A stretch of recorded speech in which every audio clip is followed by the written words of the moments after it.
این جنگ ایران عراق یک فتنه ای بود. این جنگ ایران عراق یک جنگ بی‌فایده لا حاصلی بود و یک کار اشتباهی بود. آقای خمینی هم آخر خودش اعتراف کرد، گفت من جام زهر میخورم. آقای خمینی آخر خودش اعتراف کرد، بله گفت من این جام زهر صلح کرد، گفت دیگه یعنی جام زهر دیگه، یعنی تمام کارم اشتباه بود، این همه 7 سال 8 سال مقاومت کردیم و جنگ کردیم. بله برادر عزیز من، اگر دولت ایران از اول بعد از انقلاب روابط خود را با همگی خوب میکرد، روابط خود را حسنه نگاه می‌داشت، با کسی مثلا نمیگفت، تهدید نمی‌کرد، فحش نمیداد، مرگ بر فلانی مرگ بر فلانی نمیگفت.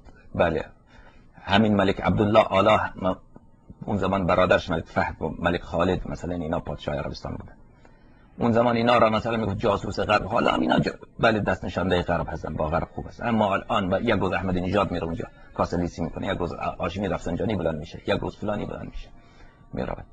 خب همین سیاستی که حالا بعد 30 سال اینا فهمیدن که روابط خود را باید خوب بکنن، اون زمان اگر انجام میدادن بله شاید این کارها نمیشد، بله و این خونریزی ها نمیشد و اصلا جنگ ایران عراق پیش نمی آمد.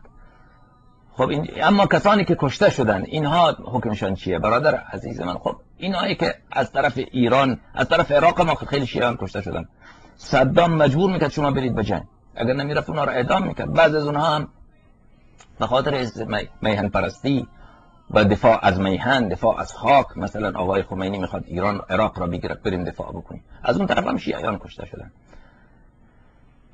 کسانی که از ایران میرفتن خیلی از اینها به خاطر حس مذهبی، مثلا بچه هایی که از تبریز بودن، از اردبیل بودن، از خراسان بودن، از دهات ولن میشدن، به خاطر حکم نایب امام زمان علیه السلام امر کرده ما باید بریم جهاد بکنیم، بجنگیم با امریکا، با شرق و غرب، همگی اینا با اونها اینطوری اون زمان اینطوری توصیه میشد و حالا هم اینطوری توصیه میشه که امریکا، شرق، غرب اینا میخوان اسلام را نابود بکنن، یعنی همه مردم کافر بشن، لذا واجبه که ما بریم دفاع بکنیم. صدام هم اینطوری از دست نشانده اونهاست، لذا به خاطر حفظ اسلام، دفاع از اسلام